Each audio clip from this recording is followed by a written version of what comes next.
17장 24절에서 27절 말씀입니다. 성경은 신약 29쪽입니다.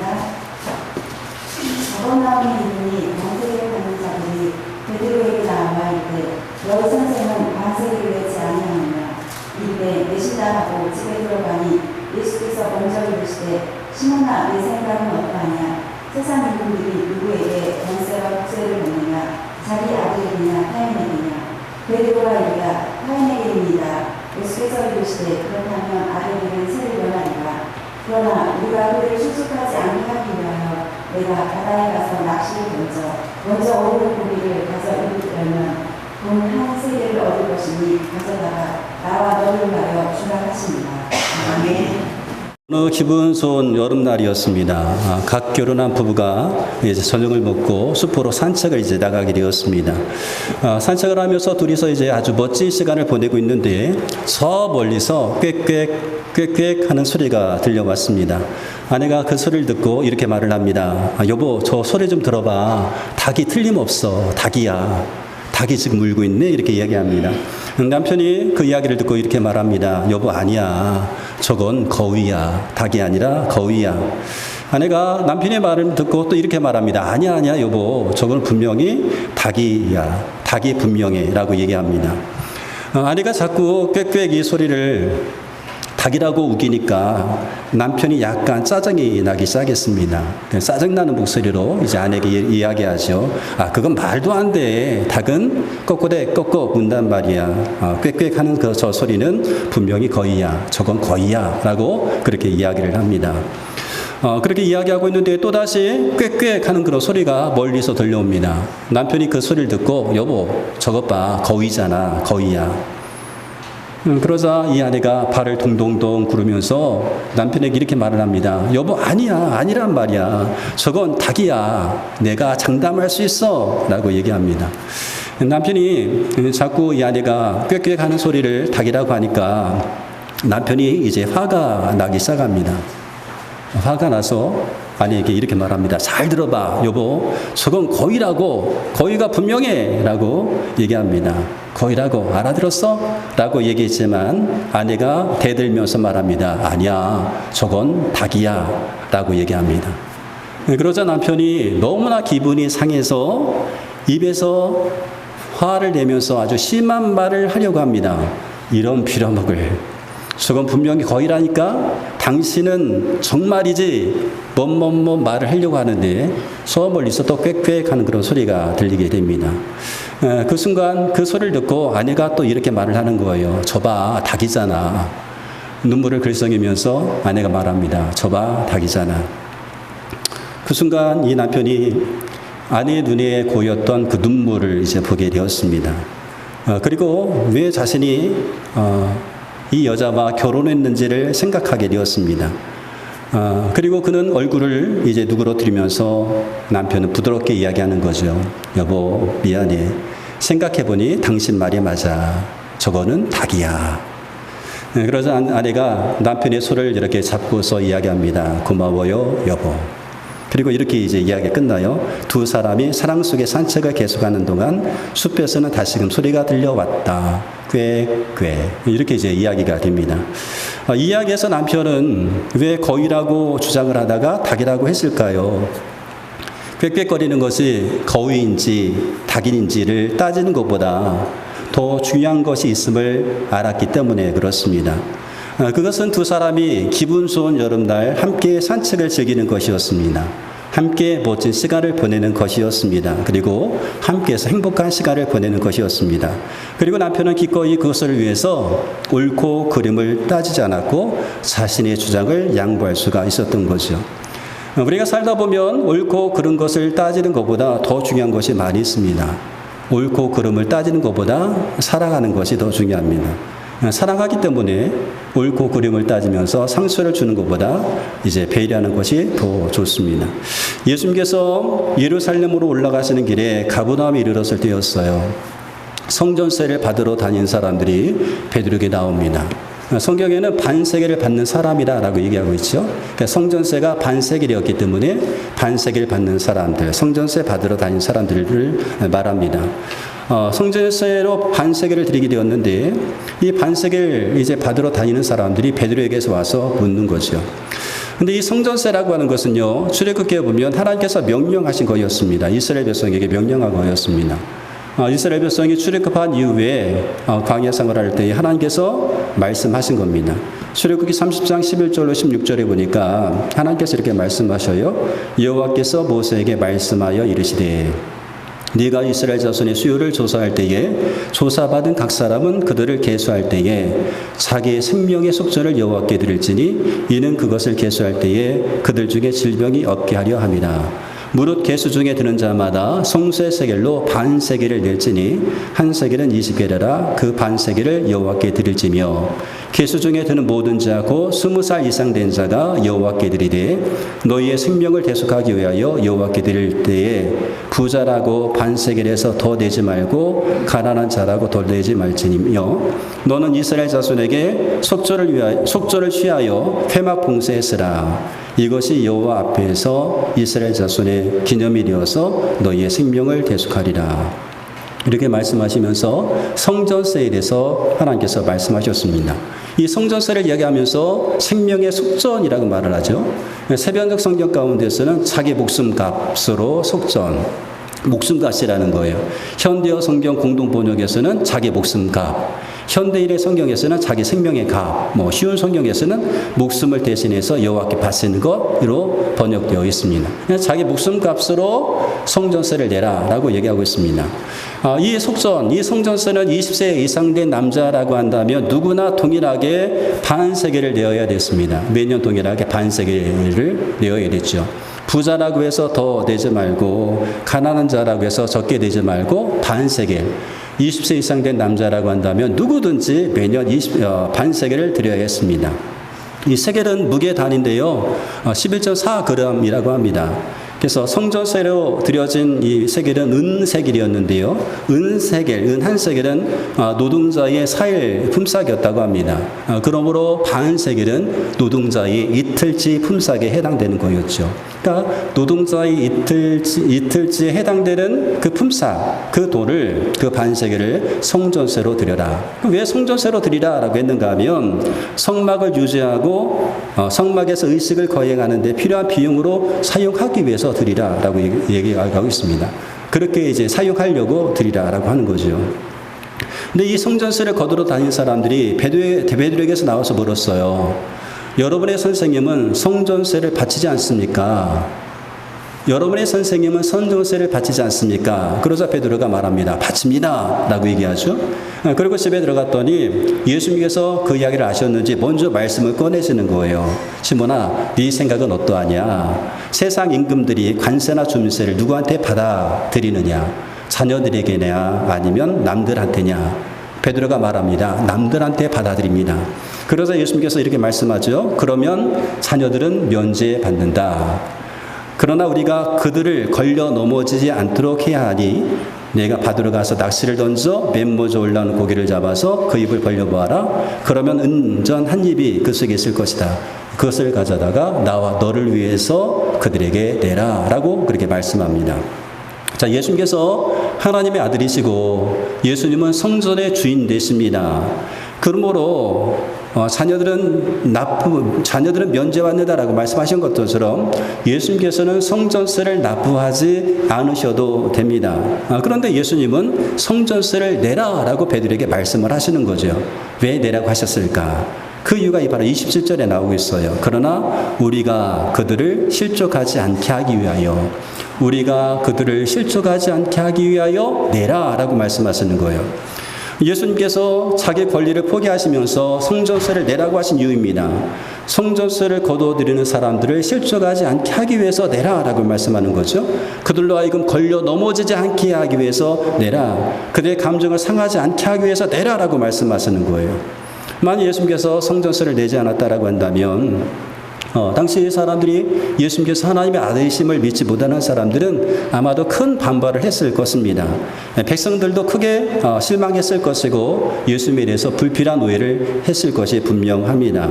그러면 예수님께서 앞으로 사역을 또 이어나가셔야 되는데 그 사역의 걸림돌이 될 수도 있었습니다. 그래서 성전세를 내라라고 하신 거죠. 그런데 오늘 성경에 보니까 예수님의 수중에는요, 돈이 없었어요. 반세겔이 없었습니다. 반세겔의 돈도 가지고 있지 않았어요. 성전세를 납부하는 데 필요한 반세겔이 없었습니다. 그래서 베드로에게 지시하는 거죠. 내가 바닷가로 가서 낚시를 해라. 맨 먼저 걸린 고기의 입을 열어보면 은전 한 입 있을 텐데 그것을 갖다 대어라 라고 말씀하는 겁니다. 여러분, 하나님은 우리의 욕심을 채우시는 분은 아니죠. 우리가 욕심을 부린다고 해서 우리 욕심을 채워주시는 분은 아니지만 하나님은 우리의 필요를 채워주시는 분입니다. 나의 욕심을 채우시는 분은 아니지만 우리의 삶의 필요를 채워주신다. 하나님은 필요하시다고 한다면 어떤 방법을 통해서든지 우리의 삶에 필요한 부분을 채워주십니다. 그러므로 세상을 살아가면서 여러분이 물질적인 풍요를 누리지 못한다고 해서 염려하지 말아야 됩니다. 염려하지 말 것을 주께서 말씀을 하셨죠. 그러면서 하시는 말씀이 너희는 먼저 그의 나라와 그의 의를 구하라. 그리하면 이 모든 것을 너에게 더하시겠다라고 말씀을 하셨습니다. 우리의 모든 필요를 하나님께서 세워주시기 때문에 염려하지 말라라고 하신 거죠. 자, 그렇게 예수님께서 베드로에게 지시하시고 이제 성전세를 이제 내게 되었습니다. 예수님은 성전세를 내는 것이 옳은가 그른가, 이것이 맞는 것인가 틀리는가를 따지지 않았어요. 예수님은 내지 않아도 될 권리를 가지고 있었지만 자기 권리를 포기하시고 내는 쪽을 선택하셨습니다. 왜요? 실족하지 않게 하기 위해서였습니다. 그들로 하여금 실족하지 않게 하기 위해서. 무슨 말인가 하면 그들이 넘어지지 않도록 배려하신 겁니다. 내 권리를 포기하시면서 배려하신 이유는 그들로 하여금 넘어지지 않게 하기 위해서였습니다. 다른 사람들을 배려할 줄 아는 신앙인은 참 멋진 신앙이라고 여겨집니다. 우리 이제 박상희 권사님께서도 배려에 대해서 기도하셨잖아요. 우리가 배려하는 그런 교회를 위해서 기도하셨는데 정말로 다른 사람들을 위해서 배려할 줄 아는 신앙인은 참으로 멋진 사람이고, 배려할 줄 아는 신앙인은 은혜를 끼치는 신앙이라고 할 수가 있습니다. 은혜를 끼치는 분들, 배려할 줄 아는 분들은 어떤 대가를 바라고 배려하는 것이 아닙니다. 어떤 대가를 바라고 섬기는 것도 아니죠. 저는 매주일마다 우리 성도님들의 섬김을 받습니다. 물 한 잔에 섬김을 받죠. 냉수 한 그릇에 섬김을 받고요. 요즘에는 새벽 시간에도 또 냉수 한 그릇에 섬김을 제가 받고 있습니다. 제가 생각해 봤어요. 왜 이 물을 이렇게 떠다 주시는 걸까? 이유가 있다고 한다면 저보고 마시라고 이제 떠다 주시는 거겠죠? 마시라고. 그럼 왜 이 예배 시간에 이 물을 떠줘서 저로 하여금 마시게 하시는 걸까? 배려하시는 것 아니겠어요?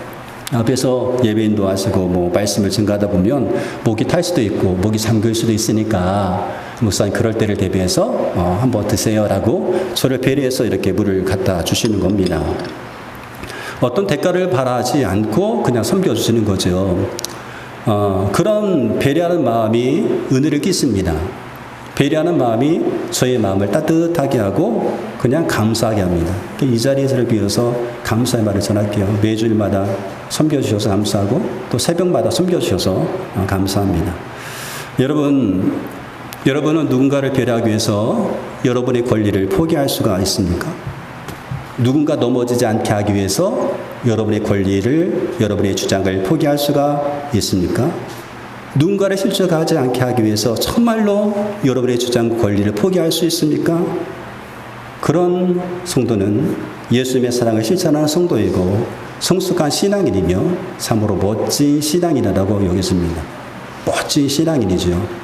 누군가를 배려하기 위해서, 누군가를 섬기기 위해서, 누군가로 하여금 신앙생활을 잘하게끔 하기 위해서 나의 권리와 나의 주장을 포기하는 사람, 그들을 배려할 수 있는 사람이라고 한다면 저는 참으로 멋진 신앙인이라고 여겼습니다. 고린도 교회는 바울이 2차 선도 여행 중에 세운 교회죠. 고린도 교회는 참 장점이 많았던 그런 교회였습니다. 고린도전서 1장에 보면 고린도 교회를 향해서 모든 구병과 모든 지식이 풍부하다. 또 너희가 모든 은사에 부족함이 없었다 라고 그렇게 이야기하고 있어요.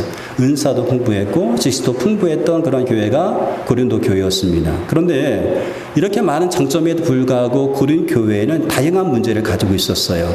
그래서 이 다양한 문제 가운데 있었던 이 고린도 교회에 바울은요, 그 교회 문제점을 지적하고 해결책을 제시해주기 위해서 고린도 전서를 씁니다. 고린도의 편지를 쓰게 되죠. 근데 이 고린도 교회 가운데 있었던 문제 중에 하나가 뭔가 하면 우상에게 바쳐진 고기를 먹어야 되느냐, 먹지 말아야 되느냐, 이 문제가 있었어요. 우상의 제물을 먹을 수 있느냐, 먹지 말아야 되느냐라고 하는 그런 문제였죠. 쉽게 말하면 부처님 오신 날 여러분 절에 가가지고 팥죽을 얻어왔는데 이 팥죽을 먹어야 되냐, 말아야 되냐 하는 거죠. 어느 집에 구슬했는데 그 판에 떡이 있는데 그 떡을 먹어야 되느냐, 말아야 되느냐, 이제 그런 문제였어요. 이 고린도 교인들에게는 이거 심각한 문제였습니다.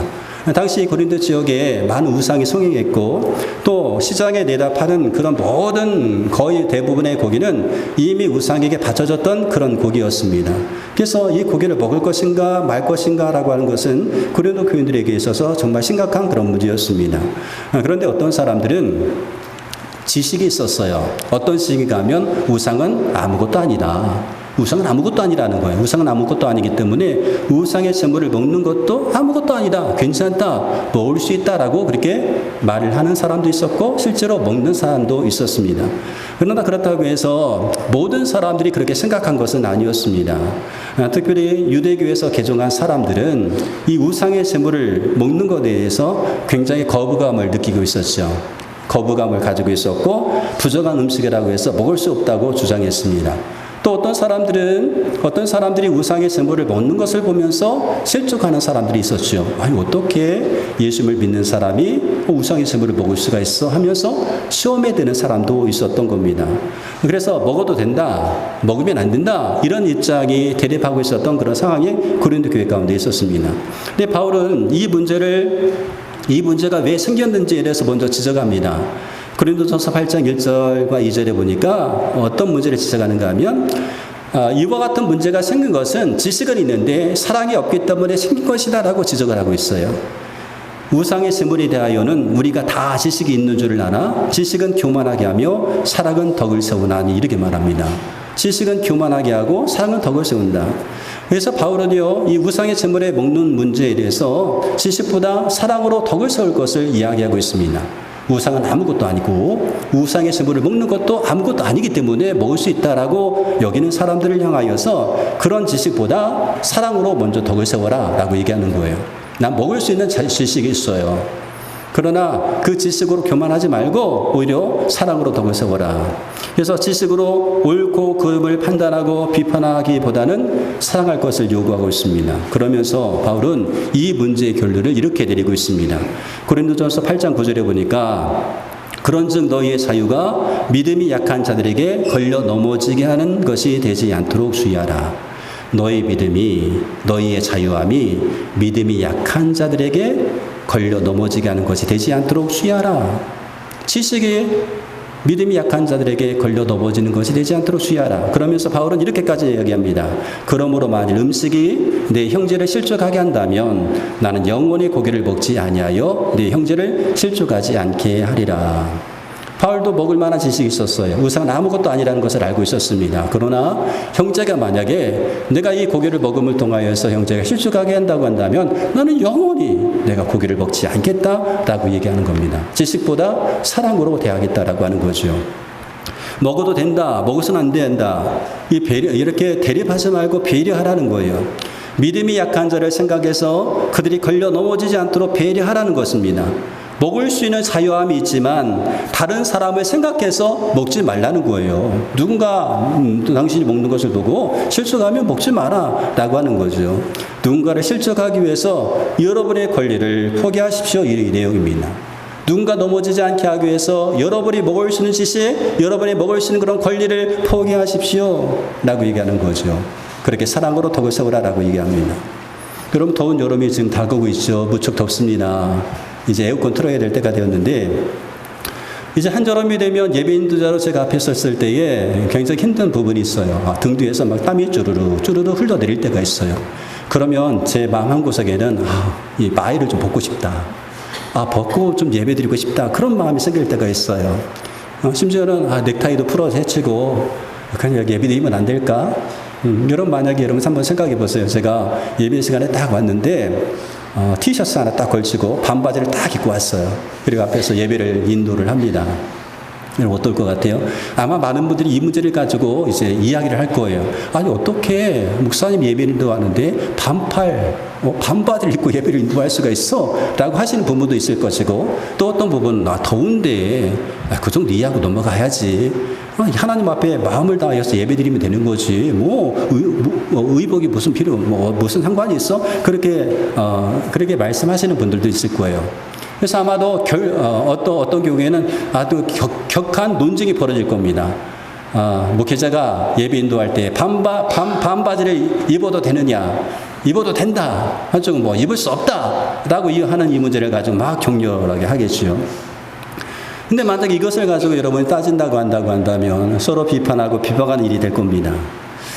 여러분, 저는 저에게는 자유함이 있다라고 한다면 이것보다는 좀 간소하게 반바지까지 입는 것은 안 되겠지만 그냥 마이를 벗고 넥타이 풀어주고 티셔츠 하나 이렇게 입고 와서 예배 드릴 만한 그런 자유함은 저에게 있습니다. 마음을 다해서 내가 하나님 앞에 드리면 되는데, 그런데 혹시나 제가 이런 모습을 가지고 예배를 드리게 될 때에 어떤 한 분이라도 저게 뭐야? 라고 하는 이런 반응이 보인다고 한다면 저는 그분을 실족하게 만드는 거죠. 시험에 들게 만드는 거죠. 한 분이라도 그런 분이 있다라고 한다면 그 한 분 때문에 내가 할 수 있는 이 자유함이지만 이 자유함을 포기해야 되는 겁니다. 포기해야 되는 거죠. 그것이 바로 한 사람을 배려하는 거죠. 넘어지지 않게 하는 거죠. 저뿐이겠습니까? 여러분도 마찬가지입니다. 여러분 예배를 드리고 왔는데 누군가 여러분의 옷차림을 보고 시험에 드는 거예요. 아니, 예배 드리러 왔는데 저 옷차림이 뭐야? 라고 하는 거죠. 심지어 초신자도 아니고 몇십 년 동안 예배 생활을 했는데, 신앙생활을 했는데, 교회 왔는데 불구하고 이 보통 평범한 것도 아니고 이거는 완전히 그렇잖아요. 어디 개울가에 놀러 가는 사람처럼 이렇게 하고 왔다고 한번 생각을 해보세요. 그랬을 때에 누군가가 그 모습을 보고서 저게 뭐야라고 그렇게 이제 마음에 걸림이 된다고 한다면 그 걸림이 되는 사람이기 때문에 나는 그렇게 올 수 있는 그런 자유함이 있지만 그 자유함을 포기하는 것, 그런 권리를 포기하는 것, 그것이 바로 참된 신앙인의 모습이라고 할 수 있는 겁니다. 누군가를 배려하기 위해서 여러분의 주장과 누군가를 배려하기 위해서 여러분의 권리를 포기할 수 있다. 그렇다고 한다면 그분이야말로 참으로 멋진 신앙인이고 성숙한 신앙이라고 할 수가 있습니다. 근데 여러분, 이렇게 배려하는 것이 참 좋은데 은혜를 끼치는 것인데 왜 사람들은 배려하지 못할까요? 예수를 믿는 사람들 가운데서도 배려하지 못하는 사람이 있어요. 배려하는 것을 어려워하는 사람이 있습니다. 배려가 무엇인지 모르는 사람도 있단 말이에요. 이 배려가 뭐야? 그렇게 이제 여기면서 배려를 모르는 사람이 있습니다. 탈무드에 나오는 이야기인데요. 한 랍비가 아이가 랍비를 찾아가서 물었습니다. 선생님, 어떤 사람은요 가진 것이 없어도 서로 도우면서 사는데 어떤 사람들은요 가진 것이 많음에도 불구하고 왜 남을 도울 줄 모를까요? 이렇게 질문했어요. 이 아이의 질문에 랍비가 빙그레 웃으면서 이야기합니다. 잠깐 저 창밖을 보아라. 무엇이 보이니? 했더니 이 아이가 말합니다. 예, 선생님, 어린아이가 엄마의 손을 잡고 걸어가는 것이 보입니다. 그러다 이번엔 또 말합니다. 이번에는 저 벽에 걸린 거울을 봐라. 무엇이 보이니? 라고 물었더니 아이가 말합니다. 예, 제 얼굴이 보입니다. 라고 얘기합니다. 그러자 이 선생님이 이렇게 얘기했다고 합니다. 바로 그것이란다. 유리창이나 거울이나 모두 유리로 되어있지만 거울은 유리 뒷면에 칠한 수은 때문에 자기 모습밖에 볼 수 없단다. 거울은 유리 뒤에 칠해진 수은 때문에 자기 모습밖에 볼 수 없단다. 사람의 마음에 욕심이 많으면 마음이 맡겨서 다른 사람을 생각하지 못하는 것이지 라고 얘기했다고 합니다. 자기만 사랑하는 사람, 자기를 사랑하는 것은 괜찮은데 자기만 사랑하는 사람, 자기 욕심으로 가득한 사람, 다른 사람을 보지 못합니다. 자기만 사랑하고 자기 욕심으로 가득한 사람이기 때문에 배려할 줄 모르고 긍휼을 베풀지를 못하는 사람이 되게 되는 거죠. 우리는 성도입니다. 하나님 믿는 성도입니다. 거룩한 백성입니다. 성도는 나는 죽고 예수님으로 사는 사람입니다. 이제 내가 육체 가운데 사는 것은 나를 위해서 십자가에 죽으신 예수님을 믿는 믿음으로 사는 것입니다. 그것이 바로 성도의 삶이잖아요. 그러니까 예수님을 믿는 믿음 안에서 사는 삶이 성도라고 할 수가 있습니다. 예수님을 믿는 믿음으로 사는 사람은 배려할 줄 아는 사람입니다. 우리는 하나님의 사람입니다. 하나님의 사람으로서 하나님의 사랑을 받고 있습니다. 우리가 하나님의 사랑을 받고 있다는 이 사실을 우리가 안다고 한다면, 그리고 하나님의 사랑을 경험했다라고 한다면 그분은 하나님을 사랑하고 이웃을 사랑할 수 있습니다. 우리 안에 하나님이 계십니다. 우리 안에 하나님께서 계시기 때문에 하나님께서 우리로 하여금 하나님을 사랑하고 이웃을 사랑하게끔 만들어 주십니다. 내 안에 계신 하나님께서. 여러분, 우리 안에 하나님께서 계시기 때문에 우리는 누군가를 배려하기 위해서 기꺼이 나의 권리, 나의 주장을 포기할 수가 있습니다. 그 어떤 사람에게 걸림돌이 되지 않게 하기 위해서, 실조가 넘어지지 않게 하기 위해서 그 능력, 배려할 수 있는 그 능력을 사용할 수 있는 겁니다. 여러분, 옳고 그름을 따지다가 중요한 것을 잃어버리는 잘못을 범하지 말아야 됩니다. 옳고 그름만 따지다가 정작 중요한 것을 놓치는 경우가 너무나 많다는 것이죠. 옳고 그름을 따지는 것보다 더 중요한 것이 너무나 많이 있습니다. 만약에 앞서 얘기했던 그 남편이 꽥꽥거리는 것이 거의라고 하면서 여보, 옳고 그름을 한번 따져보자. 저 소리가 나는 곳으로 한번 가보자. 라고 그렇게 옳고 그름을 계속 따졌다고 한다면 어떻게 되었을까? 아마도 옳고 그름의 문제는 판명이 됐을 거예요. 꽥꽥거리는 것이 거위인지 닭인지는 알 수 있었을 거예요. 아마 닭이 외국어를 배워서 꽥꽥거릴 수도 있잖아요. 그죠? 닭인지 거위인지는 밝힐 수 있었을 겁니다. 그런데 정작 중요한 것, 남편과 아내 사이에 그 관계에는 더 틀어졌을 겁니다. 사랑이라고 하는 그런 관계로 이렇게 맺어졌는데 그 관계에 틈이 벌어졌을 것이 틀림없습니다. 또 한 가지는 아주 기분 좋은 여름날 멋진 시간을 보내야 되는 그 멋진 시간이 아주 불행한 시간으로 바뀌어졌을 겁니다. 돌아가서 누구든지 사랑하는 아내든지 사랑하는 남편이 상처를 받게 되었을 것이고 행복한 그런 시간, 많은 시간을 행복을 누려야 되는 그 시간이 불행한 시간으로 바뀌어지게 되었을 것이다 라고 하는 거죠. 세상에 옳고 그름의 문제가 있습니다. 그런데 이 세상에 옳고 그름의 문제를 따지는 것보다 더 중요한 것이 더 많이 있습니다.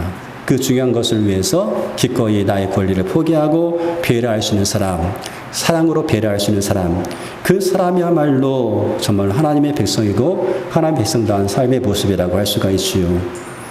우리의 가족이 우리와 함께 신앙생활하는 성도가 실족하지 않게 하기 위해서 여러분의 권리를 기꺼이 포기할 수 있다라고 한다면 그것이 성숙한 신앙인의 모습이고 예수님의 말씀을 잘 따르는 참 신앙인의 모습이라고 할 수 있습니다. 그런 삶의 모습을 통하여서 여러분 걸림돌이 되는 것이 아니라 의리를 끼치는 그런 삶을 살아가시기를 주의 이름으로 축원드리겠습니다.